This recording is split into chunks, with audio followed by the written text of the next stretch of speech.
Uh, Good morning, everybody. Bon dia a todos.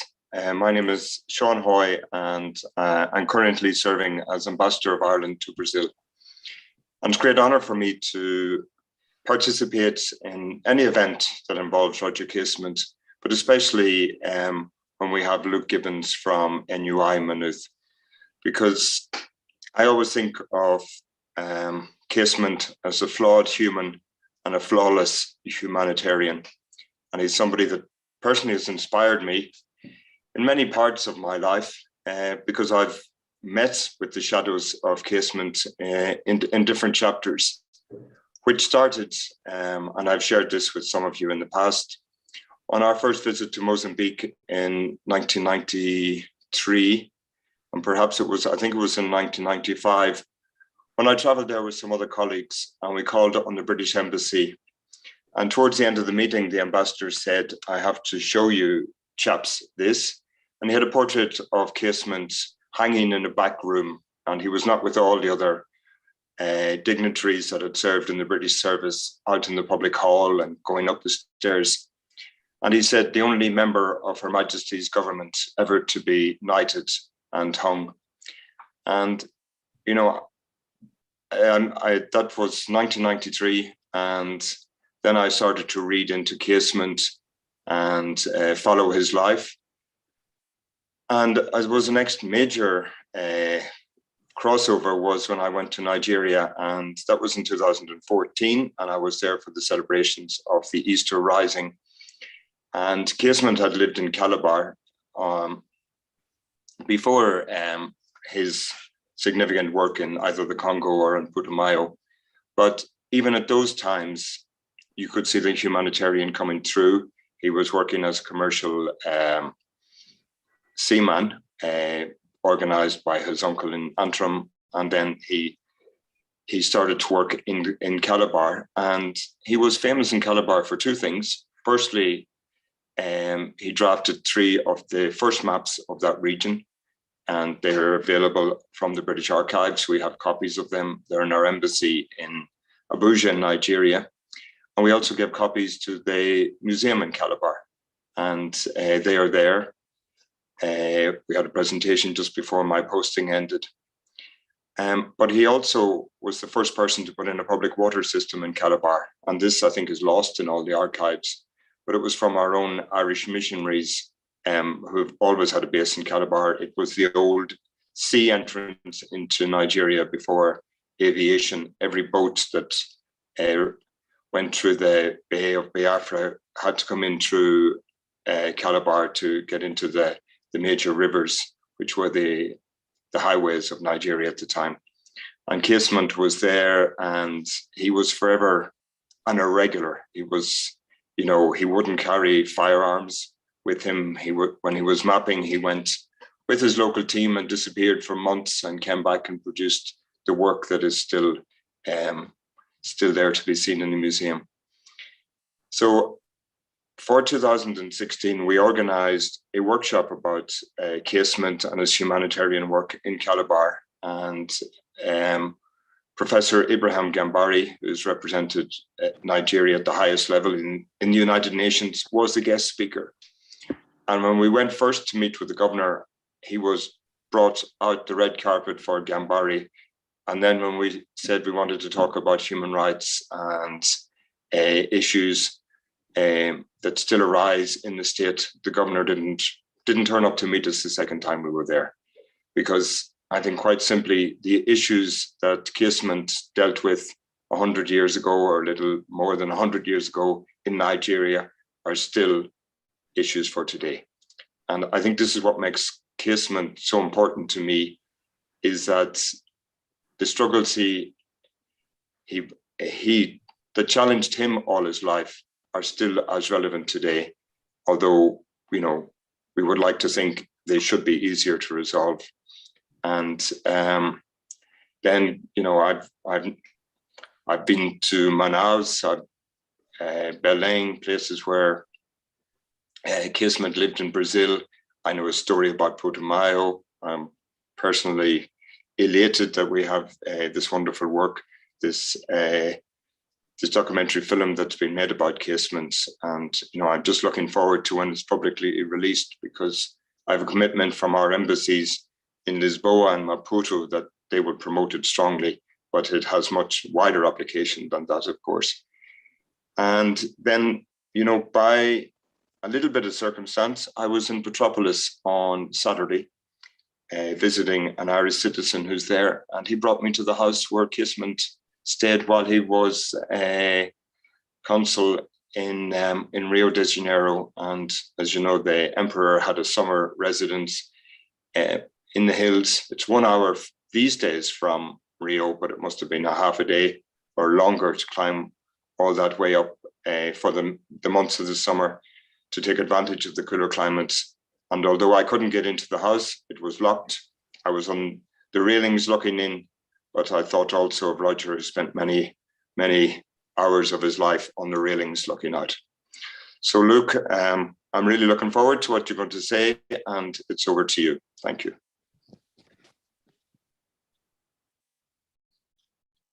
Thank you, Ambassador. Can you hear me okay? Can you hear my Irish accent across the Atlantic? I think it's fitting, Ambassador, that you introduce the session, because only last week Ireland chaired the Security Council at the United Nations. And I wonder what would Casement have made of that. It would be, if he had imagined that 100 years ago, it would have been beyond his wildest imagination in a way. It's good to see Laura, Izara, and Munira, and Beatrice, and all the people who've made my visits to Brazil so memorable in the past. And above all, I'd like to thank Mariana Balforing, our host, who actually made the return journey to Maynooth for a year while I was her supervisor. And now we're bringing it all back home. As you'll see, my talk will raise more questions than it answers. But I hope I bring in Casement's views and practice within the field of vision of one of the greatest thinkers of the 20th century, Hannah Arendt, a true measure of Casement's achievements in human rights will be attained.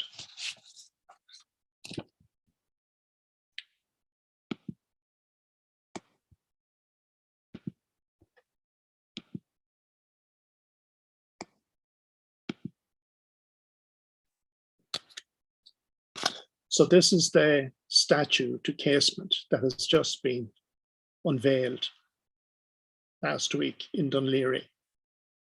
And we were talking earlier that maybe Casement should be looking in two directions.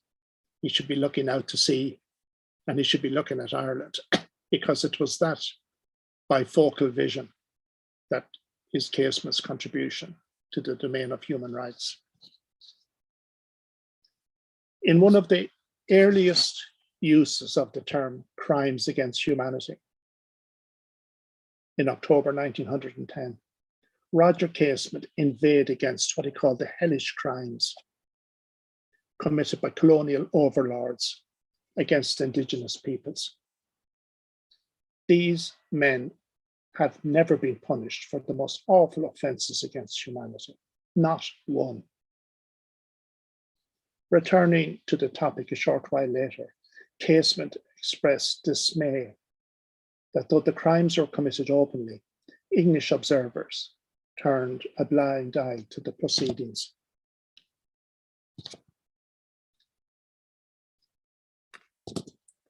An Englishman educated at an English university should be able to smell right and wrong in a case of this kind. The thing we find here is carrion, a pestilence, a crime against humanity. And the man who defends it is, consciously or unconsciously, putting himself on the side of the lowest scale of humanity and propagating a moral disease that religion and conscience and all that is upright should uncompromisingly denounce. So this, Angus and a number of others, Casement is one of the very first to use this concept of crimes against humanity, which has thrown a long shadow over the 20th century.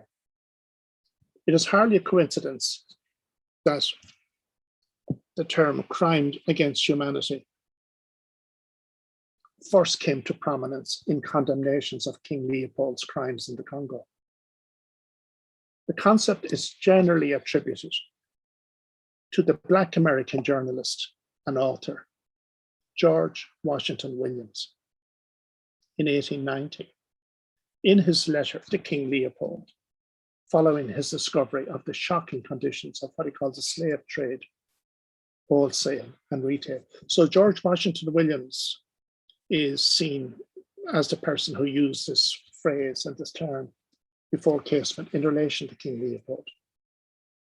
And of course, the Congo Reform Society, founded by Edie Morel and Alice Stopford Green in conjunction with Casement, took up Washington Williams's indictment. It is interesting that 10 years earlier, Williams had addressed the National Colored Convention at Louisville, Kentucky in 1883, which passed a resolution of profound sympathy with the efforts of Ireland to gain her rights. Even this use of the term, however, was already preceded in the writing of one of those struggling for rights in Ireland at this time, the Irish journalist and revolutionary James J. O'Kelly, MP, a key figure in organising what's called the New Departure, which fused the land war with the national question. And O'Kelly was the figure who brought Parnell and Davitt together. 10 years earlier, in 1874, O'Kelly employed the wording crime against humanity in relation to slavery in Cuba under Spanish rule, describing at first hand sugarcane plantations as trampling all laws, human and divine, underfoot, and as a terrible crime against humanity. And that seems to be the earliest use of the term that I've come across.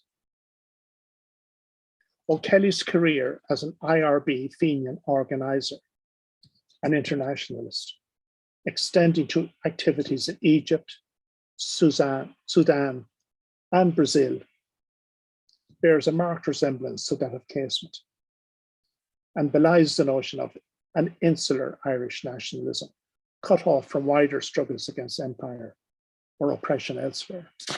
So O'Kelly was part of a previous internationalist wing of the Fenian movement, who sought to oppose empire on every front, not just in Ireland. And indeed, Casement comes out of that tradition. Though such expressions of international solidarity were universal in scope, and this is the point I'm going to try and bring out, they were not based on concepts of humanity abstractly conceived, but were grounded in particular moral histories of domination and struggle. In abstract terms, the concept of crimes against humanity is addressed to a putative human condition, transcending all borders and cultures. And as such, it is pitted against national ties, most notably in the concern to override national sovereignty in bringing abuses of human rights in specific countries before the bar of world opinion, in a legal forum before international tribunals, or what in domestic courts is called universal jurisdiction. So on the face of it, human rights are pitted against any notion of the national or national struggle. On this basis, the nation is perceived as the antithesis of human rights. And it is not surprising that from Enlightenment thinkers such as Immanuel Kant in the 18th century to contemporary theorists such as Jürgen Habermas and John Rawls, cosmopolitanism, addressing the human condition above its embodiment in different cultures and nations, is considered to be the basis of human rights, especially as universally conceived.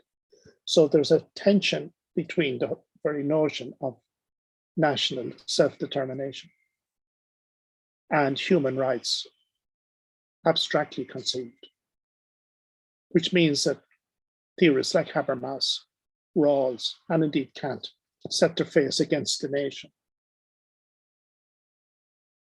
Now, this is where Hannah Arendt comes in, because she criticizes that position. And that's her remarkable contribution to the debate on human rights. The paradox of this position of universal abstraction or cosmopolitanism, as Hannah Arendt famously argued, is that being human is not sufficient for the recognition of universal human rights. And the capacity to see injustice is only as good as what she said, quoting Edmund Burke, that the capacity to recognize human rights is only as good as the entailed inheritance of a culture, a phrase she gets from Edmund Burke, the moral history brought to bear in it. So she's saying, actually, there is something culturally specific about human rights, notwithstanding its universal scope. Rights on Arendt's account are not individual possessions. So she contests the notion of natural rights. They are not individual possessions acquired in a pre-political state of nature, but are dependent on political worlds and mutual recognition to give them substance. Arendt's first-hand experience of statelessness, deprived of citizenship by the Nazis and interned in France, left her under no illusions as to, quote, the transcendent nature of human rights and the alleged emancipation that follows the removal of national ties. So if human rights are supposed to be the antithesis of the nation, she says, try depriving someone of their national attachment and see what happens, which happened to her. It was, in her eyes, the undermining of the nation-state system during 2 world wars that led to millions of citizens being deprived of basic human rights. To redress this, Arendt formulated the controversial principle, and this is where questions begin to arise, this very complicated concept and controversial concept of the right to have rights. You even need a right to have rights, according to Arendt. That is, the need to establish the social and political conditions of the claim to have rights in the first place. She says, we become aware of the existence of a right to have rights and a right to belong to some kind of organized community only when millions of people emerge who had lost and could not regain these rights because of the new global political situation. So Arendt has come back into consideration because of refugee crisis and because the chronic state of statelessness for millions and millions in today's globalized world. And that's why Arendt's reputation has risen considerably in recent decades. For Arendt, rights are not like private property and individual ownership, but are held in the same way meetings are held. That is, in concert with others and subject to social validation. Though appealing to universal standards, the rise of humanitarianism itself was grounded in particular historical conditions, emerging in the 18th century and increasing considerably in the 20th century with the growth of new communications technologies, the interconnections of a global economy, and of course, the current global crisis. Thus, it is important to acknowledge, as Sharon Slowinski, one of the best commentators on this subject, notes, that Casement's work in the Putomayo region of the Amazon and in the Belgian Congo acted, as she puts it, as a forerunner to the work of present-day humanitarian groups, such as Human Rights Watch and Amnesty International. So she is among many who see Casement as a key figure in establishing the whole platform of human rights. But having said that, it should not be forgotten that historical indictments of gross injustices, such as slavery, torture, and racism, were also driven by other considerations, ranging from Christian philanthropy and social justice, on the one hand, to political radicalism based on systemic critiques of imperialism. So while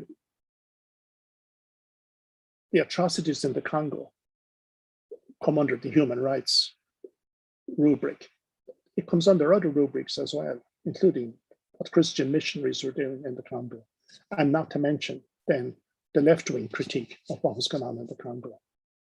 Foremost in the left-wing critique was Rosa Luxemburg, seen in the Putomayo an instructive example of advanced capitalism's dependence on the pre-modern or non-Western societies, in essence, the logic of imperialism, to sustain accumulation in the metropolitan center. Contrasting concern, and this is Luxembourg during the Great War, contrasting concern for Little Belgium, as it was called in the Great War, with the destruction of indigenous peoples by European powers, among them Belgium. And this is Luxembourg in a Swiftian mode. Swiftian indignation. A cry of horror went up through the world when Belgium, that priceless little jewel of European culture, when the venerable monuments of art in northern France fell into fragments before the onslaughts of a blind and destructive force in the Great War. The civilized world that has stood calmly by when this same imperialism doomed thousands of Herreros to destruction, when in Putomayo, within 10 years, 40,000 human beings were tortured to death by a band of European industrial robber barons, and the remnant of a whole people were beaten into cripples. It's interesting that she wrote that in 1915, but James Connolly had already articulated these sentiments in Ireland. In fact, in Luxembourg's Accumulation of Capital, her landmark book, the Putomayo figures very strongly as an example of a paradox that the so-called pre-capitalist world, the pre-modern world, is actually part of the modern. That the industrial advanced Western center cannot do without having a third world, but just to call that third world periphery, to have cheap labor and markets and so on to draw on. So, I mean, this argument is coming from a slightly different angle than abstract human rights. But in fact, my argument is that Casement is also buying into the Luxembourg argument, as well as the more humanitarian concerns. In Ireland, James Connolly's Belgian Rubber and Belgian Neutrality, our essay, prefigured Luxembourg's critique, and citing Casement, Connolly pointed out how in the newly found concern for Belgium in the Great War, Little Belgium, British memories had forgotten crimes exposed only 10 years before. Says Connolly, why was the exposure of these outrages by Belgium suddenly stopped? Why did the British and French governments suddenly exert themselves to choke off further revelations and to re-establish cordial relations with the Belgian court? Says Connolly. Recognition of crimes against humanity is clearly mediated through contingencies of power and is grounded in particular cultural capacities to perceive them as such that were non-existent in previous eras before the 18th century. And indeed, Connolly was saying were non-existent all over the world, even as he was writing. Even though they're outrageous, how come people are so selective in choosing them? In the first war bulletin issued during the Easter Rising,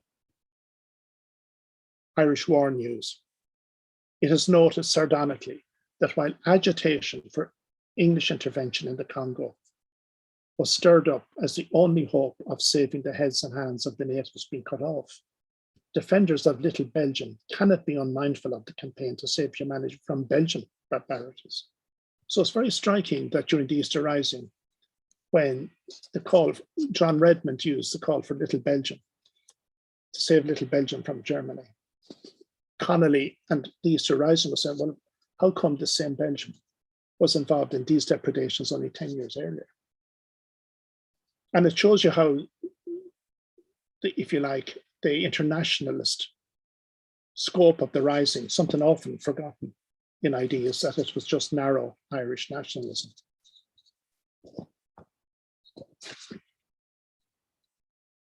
The rapidity with which humanitarian concerns, based on a shared universal human nature,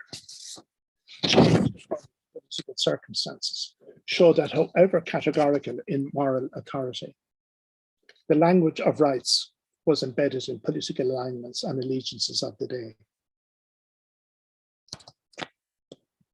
It was in this sense that Casement's humanitarian concerns were governed not by an abstract universalism, but from the historically specific standpoint of the struggle for Irish independence.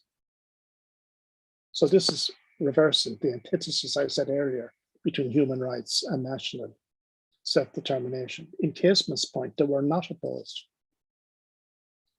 In a 15-page letter to his friend and comrade in the Congo campaign, Alice Stopford Green, Casement wrote, without reflecting, but straight from the heart, that had he not been an avowed believer in the nationality and rights of Ireland, he would have observed the Congo horrors with a cold and reserved heart.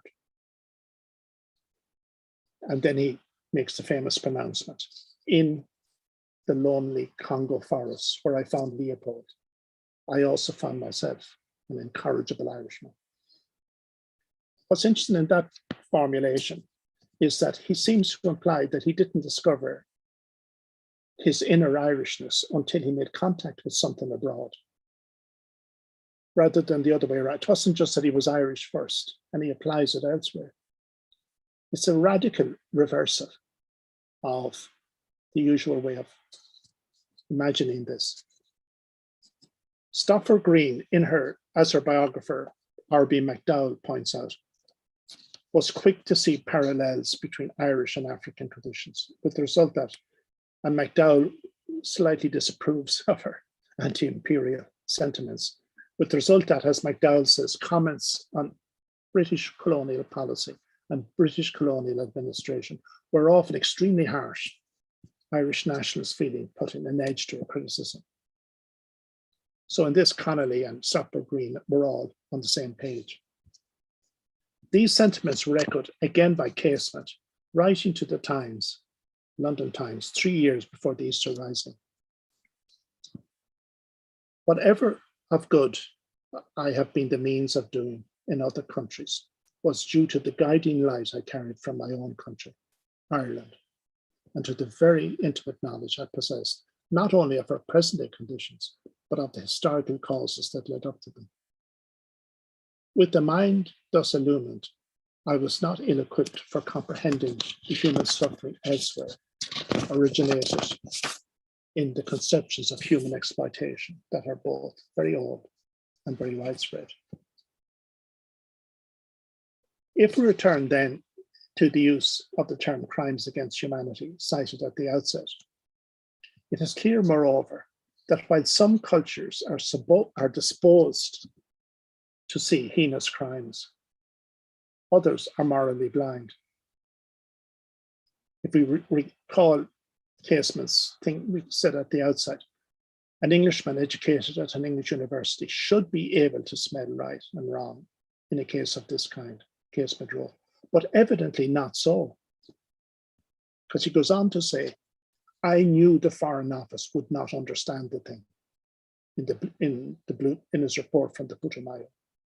For I realized I was looking at the tragedy with the eyes of another race of people, once hunted themselves, whose hearts were based on affection as the root principle of contact with a fellow man, and whose estimate of life was not something to be appraised at market price, at its market price. So Casement is saying, even the perception of human rights looks different from your power base in the world system. Casement's courageous stand on crimes against humanity was interpreted by the London Times as evidence of Britain's civilizing influence. Indeed, the report was commissioned for the British Foreign Office. But this was in contrast to what British saw as other barbaric imperial regimes. Says the London Times, no one who reads Sir Roger Casement's report can fail to wish it the means and power to extend its civilizing influence. The existing system cries aloud to heaven, says the Times. But as Rosa Luxemburg suggested, the civilizing influence of the existing system, driven by British imperialism at its apex, was the problem, not aberrations from it. So Luxemburg says, no, it's not aberrations from the civilizing mission of Britain that's the problem. It's the British civilizing mission itself that's the problem.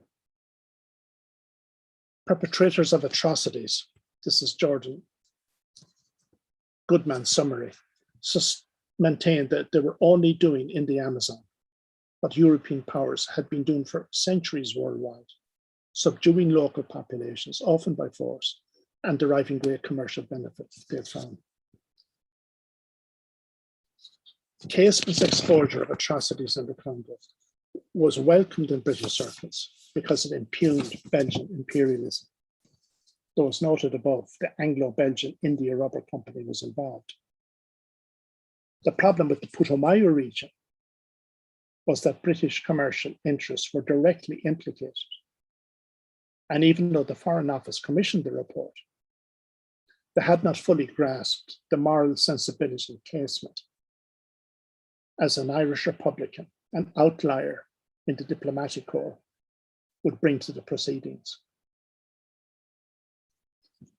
Casement here appears to anticipate Arendt's position that humanitarian concerns, even when informed by universal principles, draw on the repertoires of moral response available in a particular culture. And again, quoting Burke again, the inhaled inheritance that springs from within the nation. So it's from Burke that Arendt gets this idea that the capacity to see moral transgressions of this global kind are not coming from some abstract notion of human nature. They're coming from what you bring from the particular culture you're brought up in. And Burke being her point of departure for this. It's at this point, however, that problems arise. And Casement parts company with Arendt. For Edmund Burke's concept of entailed inheritance, as she acknowledges, was enunciated precisely with English culture in mind. She quotes Burke, but when Burke says the inhaled inheritance of a culture, he's lauding English culture, the very thing that Arendt is trying to criticize. And this is notwithstanding Burke's own very ambiguous views on colonialism in Ireland and India. In fact, in some cases, Burke could be seen as one of the forerunners of critiques of imperialism, or at least colonialism in Ireland and India. So Burke himself is very divided on this issue. And while English imperialism is indicted by Arendt for its contribution to the rise of totalitarianism in the 20th century, Arendt's own position on the political conditions necessary to claim the right to have rights is not without its own ambiguities. So on the face of it, Arendt's monumental contribution to human rights, the origins of totalitarianism. The first part of that book, 200 pages, is seen imperialism, the treatment of non-Western peoples, as the forerunner of Nazism. And that is why the book proves so controversial in the 1950s and indeed subsequently. But there still was a problem with Arendt's own analysis. The difficulty with her analysis was that a society's capacity to respect human rights on her terms depended on its attaining the stage of civilization of the more advanced societies already in the process of wiping it out. If a tribal or other backward community, she writes, did not enjoy human rights, it was obviously because, as a whole, it has not reached that stage of civilization. And you begin to see a complexity arising in her link between civilization and human rights, whereas in fact it was civilization in Africa that was causing the problem, well, Western civilization. Though she identified the scramble for Africa as the most fertile soil for the flowering of what was to become the Nazi elite, and how one might put one's people into a position of the master race. So she says the scramble for Africa was the dry run for Nazism, except that Nazism imposed it on European peoples, whereas up to then it was imposed on non-European peoples. But she did not focus on colonized peoples, but on the deleterious consequences for the colonizers themselves.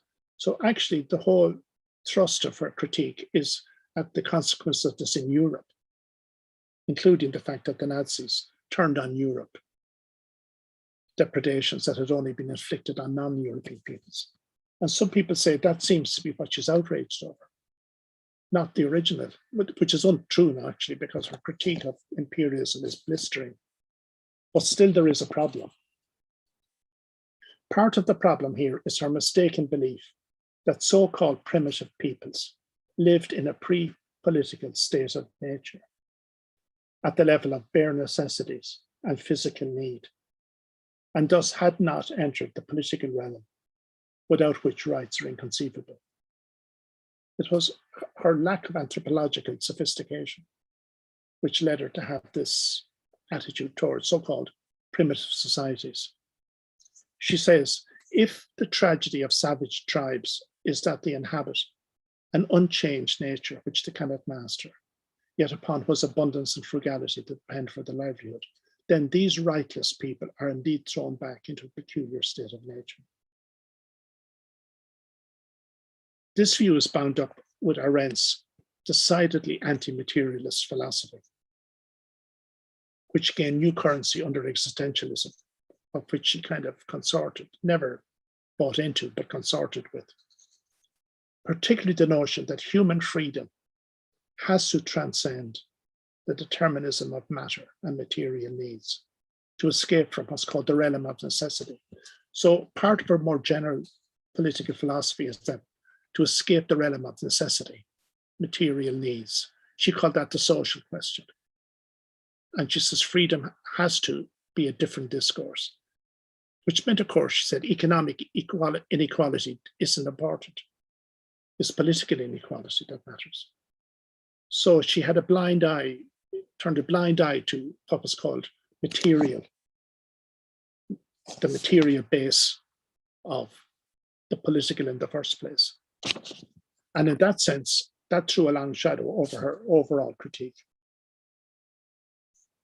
On these terms, the plight of stateless people in Europe, of which she was one, deprived of the right to have rights, was that they were reduced to the condition of savages and primitive societies. And she says this, we were reduced to the level of savages by the Nazis, but she never raised the issue. The savages shouldn't have been treated like this in the first place. And that becomes, I think, the blind spot in her overall analysis. Nothing could be further removed from Casement's humanitarianism, which, rather than viewing societies in hierarchical or evolutionary terms, sought to establish bonds of solidarity between people on the receiving end of colonial expansion, people outside Europe. It was precisely the plight of what she called tribal or other backward communities and their eligibility for rights that was Casement's priority. And that's a remarkable contribution he made, moving outside the charm circle of European civility. For Casement, national self-determination is not equated with standalone sovereignty, in which each nation is a law unto itself, but has to answer to a wider community of nations, in which, as in the collective labour principle, an injury to one is an injury to all. In an essay written in 1914, Casement quotes with approval a letter from Eoin MacNeill to Alice Stopford Green, in which MacNeill asserts in relation to Irish people, and again, I'd love to think this was true, but it's certainly an admirable aspiration in relation to Irish people, that the remarkable absence of insular exclusiveness in Irish people, notwithstanding their geographical position, serves to bring their nationality into high relief. That even though we're an island, we don't think in insular terms. For Casement, it was vital that Irish nationalists make common cause with oppressed people in other outposts of empire. The claim of the Congo people must appeal to every sincere and genuine Irish national. The more we love our land and wish to help our people, the more keenly we feel we cannot turn a deaf ear to suffering and injustice in any part of the world.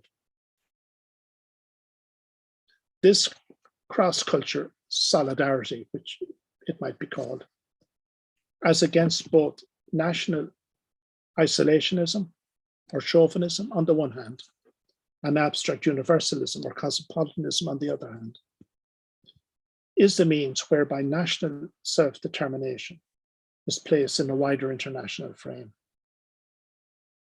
And this really is a strand in the Easter Rising and a strand in Irish republicanism that has not been brought out to the same extent as other strands that are more susceptible to criticism.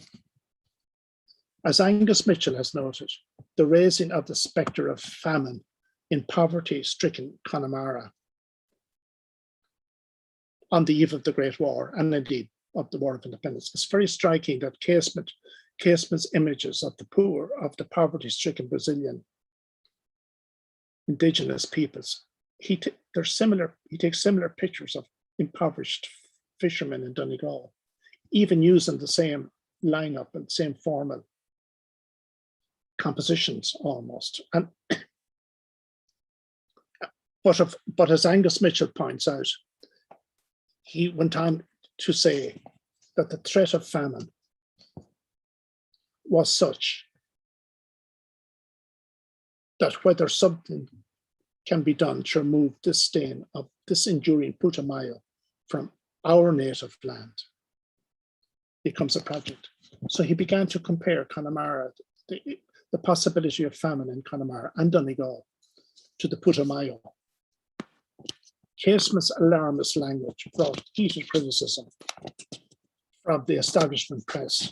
The Irish Times, in an editorial, called the Irish Putomayo, accusing Casement of gross exaggeration. As Angus points out, Casement conceded his language was what he called careless, that he was overstating it. But he did not draw back from his general position, shared with people like Luxembourg, that famine and desolation were systemic in an imperial world, in which, for Casement, Connolly, and others, Ireland at this juncture constituted the weakest link. So, in fact, when he did draw back from saying, okay, I agree, Connemara and Donegal are not in the dreadful condition of the Putumayo indigenous peoples, he said, nonetheless, Ireland is part of the same system. And it turns out that Ireland is the weak link in that system. And that's why I'm putting the Irish struggle to the forefront, because it is the weak link in the British imperial system. So in that sense, while the world economy might be universal, it's made of particular conjunctures, some of which are more equal or less equal than others. Humanity, and I'm coming to an end, humanity in the abstract, therefore, was not at the basis of Casement's human rights, but its particular configurations within power structures of the world economy. And I'm quoting Słowensky again. According to Słowensky, contemporary calls for human rights, this is Eleanor Roosevelt unfolding the UN Declaration of Human Rights. According to Słowensky, contemporary calls for human rights utilize atrocity photographs, demand intervention, and rely on transcendental notions of dignity and duty. But it is not transcendental rights that are denied. Crimes against humanity are committed against members of despised groups, and genocide is directed not at individuals, but at an individual's right to belong to particular collectives or societies. So while an individual suffers, they're suffering because they belong to certain collectives, which is where genocide becomes, if you like, ethnocide in conjunction. For this reason, and this is Arendt's, I think, powerful second contribution. For this reason, as Arendt points out, crimes against humanity are an attack on human diversity as such. That is, upon a characteristic of the human status, without which the very words mankind or humanity would be devoid of meaning. So actually, her notion of human rights is about diversity, not sameness. It's about difference, not uniformity. And that is a powerful notion of that. It doesn't involve leveling differences. It involves respecting differences and diversity. Human rights thus extend beyond national sovereignty, because, as in the case of individuals, sovereignty itself is not possessed in isolation and is only valid to the extent it is recognized and accepted by others. To state that universal human rights are grounded in specific cultures does not entail what has been called ethnic absolutism, whereby a nation state is a law unto itself. In fact, it entails the opposite. It challenges absolutism, fundamentalism, or any other partially based or selective claim to certainty. Hence, the Taliban are citing a kind of cultural relativism to conduct the public sphere and the political world in Afghanistan as they see fit. But that is not what Arendt is talking about, and it's certainly not what Casement is talking about. This claim to absolutism is precisely what's challenged by the historical grounding of human rights. No doubt certain societies in the position of great powers, and some not so great, will have the will and the means to dominate others, but this does not give them the right to do so. And indeed, the other adversary of Arendt would be Nietzsche. And Nietzsche said it does give them the right to do so. But again, Arendt sets her face firmly against a Nietzschean will to power. This claim to diversity lay at the basis of Casement's critique of empire in his courtroom speech before his execution. The charge of treason, he stated, was only valid if the liberty of Ireland and Irishmen is to be judged by the power of England.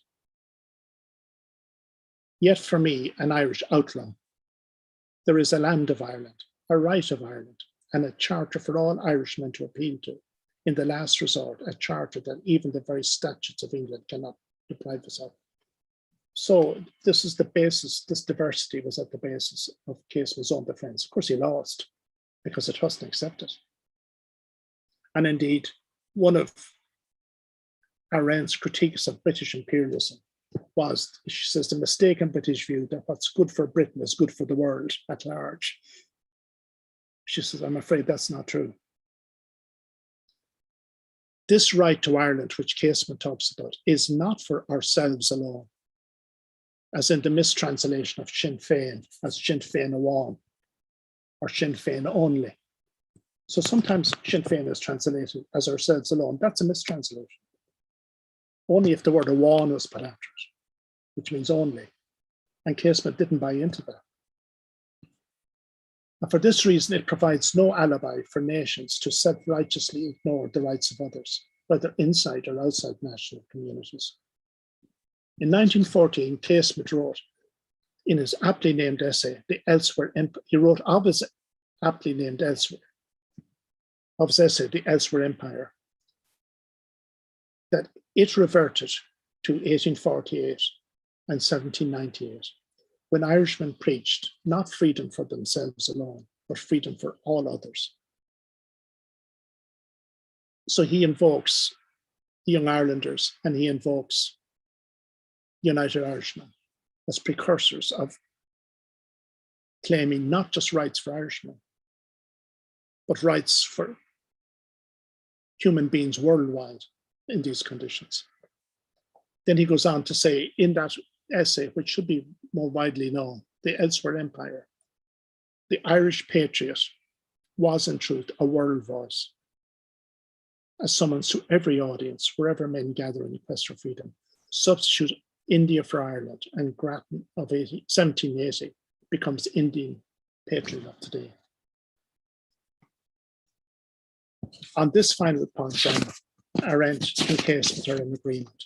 Crimes against humanity are not a violation of some uniform or putative human nature, but constitute an attack on human diversity, the right of peoples to live in cultures of their own making, and in which an injury to one is an injury to all. In a perceptive analysis of the historical development of human rights discourse, Samuel Moyne drew on Arendt to distinguish a first phase of human rights instigated by the American and French revolutions, intent on establishing citizens' rights, from a second post-World War II variant, which was decidedly international in outlook. So Moyne says the two contrasting notions of human rights that Arendt challenged. The one implied a politics of citizenship at home, the American and French Revolution. The post-World War II variant of politics of suffering abroad.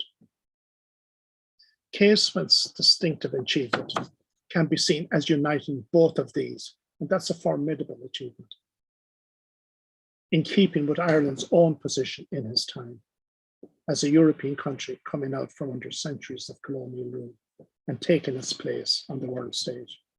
So thank you for that.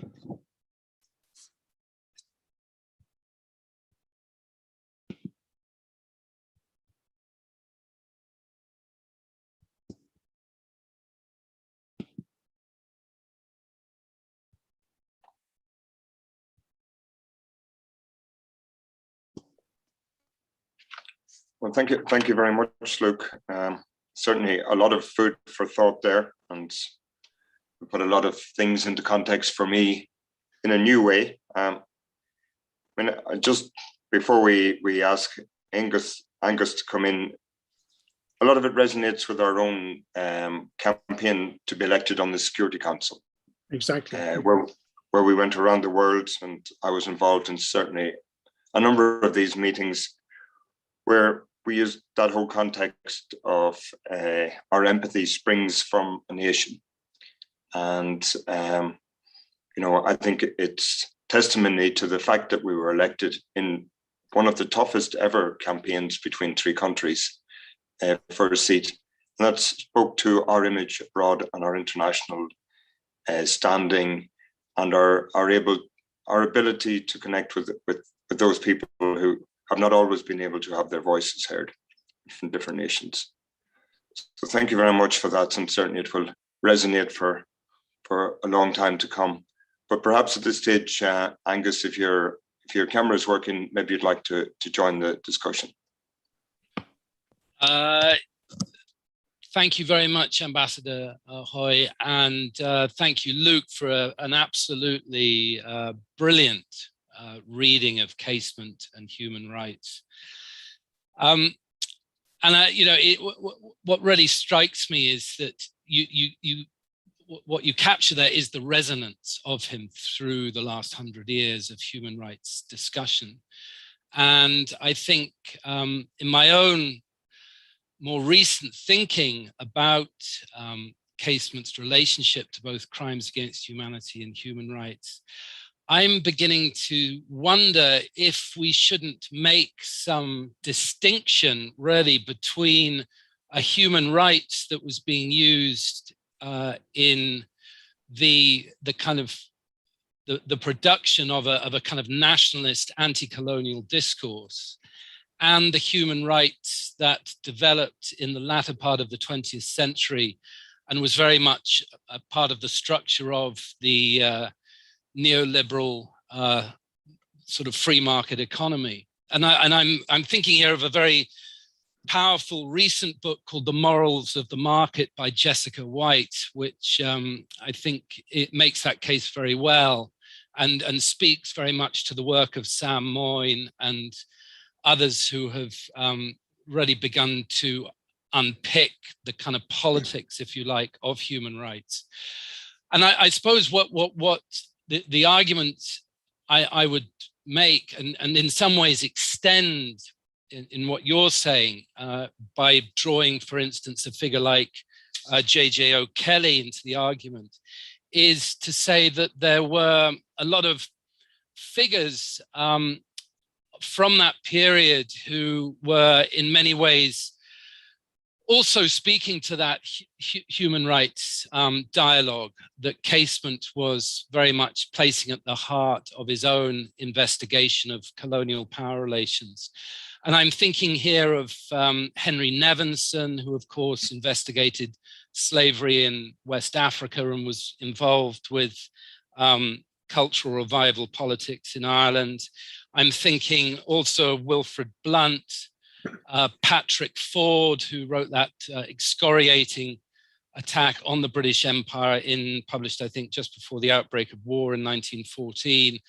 And of course, Alice Stopford Green herself, who made an investigation of the treatment of Boer prisoners held on the island of St. Helena in 1900, when she went out to investigate there.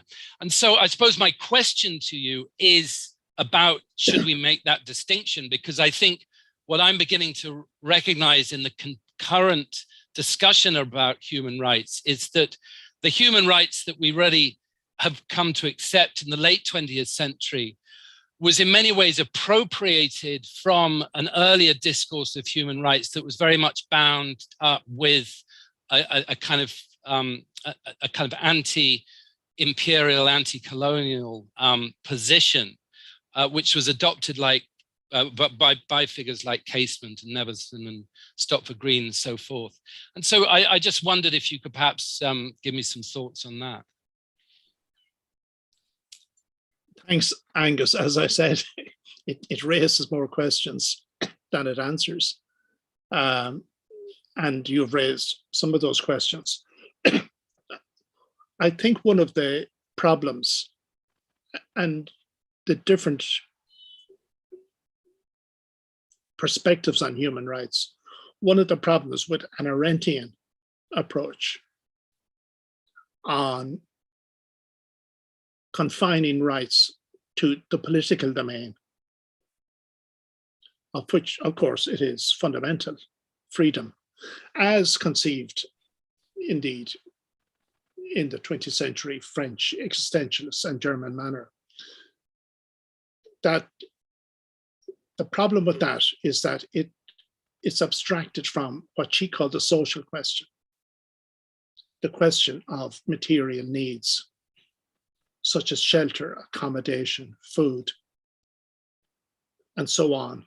And the problem with Arendt is that she did not see that latter domain as coming within human rights. And she condemned the French Revolution for trying to bring food and questions of famine into the domain of human rights. And that's where she made her, I think, she took a wrong turn, a fatally wrong turn. And what has happened, and Mary Robinson is to be commended for this. Mary Robinson, during her stay at the United Nations, Robinson was part of a wider move to bring areas within the domain of human rights that were critically excluded, especially by neoliberal economic policy, because the neoliberal economic version of human rights was formal rights in a political domain, but certainly not following it through into questions of material or economic or cultural well-being. So in that sense, I think the whole question of human rights, I mean, Arendt made a remarkable contribution, but it was kind of confined to the political, and in some ways provided an alibi for certain neoliberal views.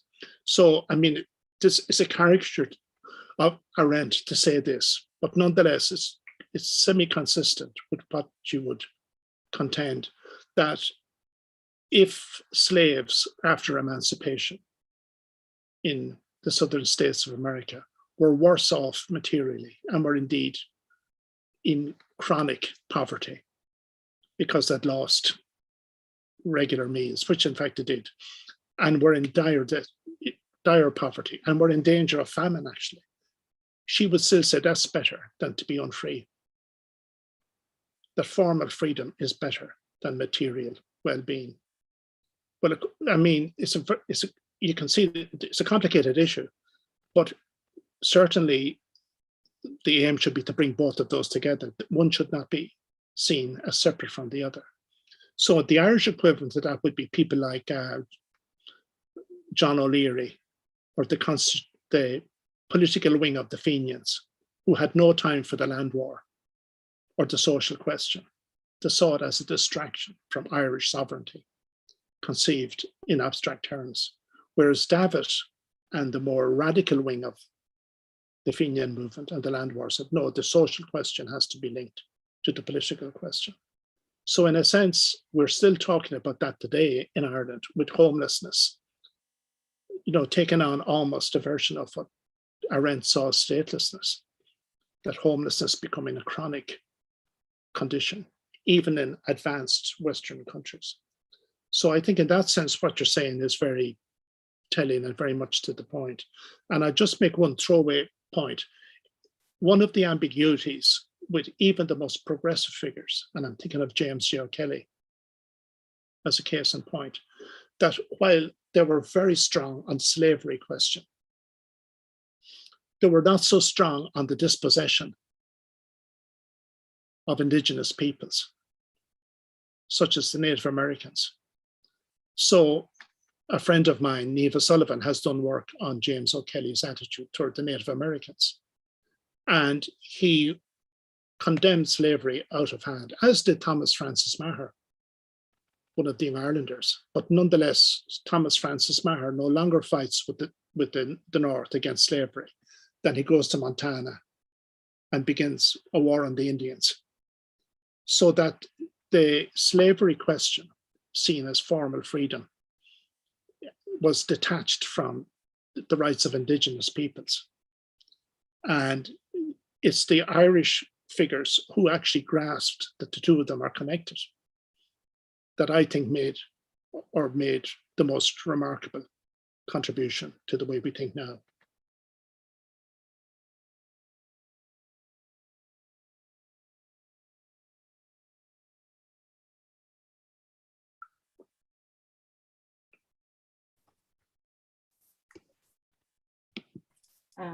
Okay, so unfortunately, we have reached the end of the talk.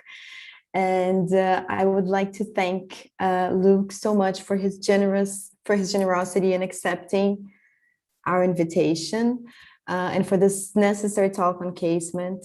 I'd like to thank Angus for taking part in the discussion, and also to Ambassador Sean Hoy for chairing this session. And I hope to see you soon in the panel sessions, which will take place at 1:30 p.m.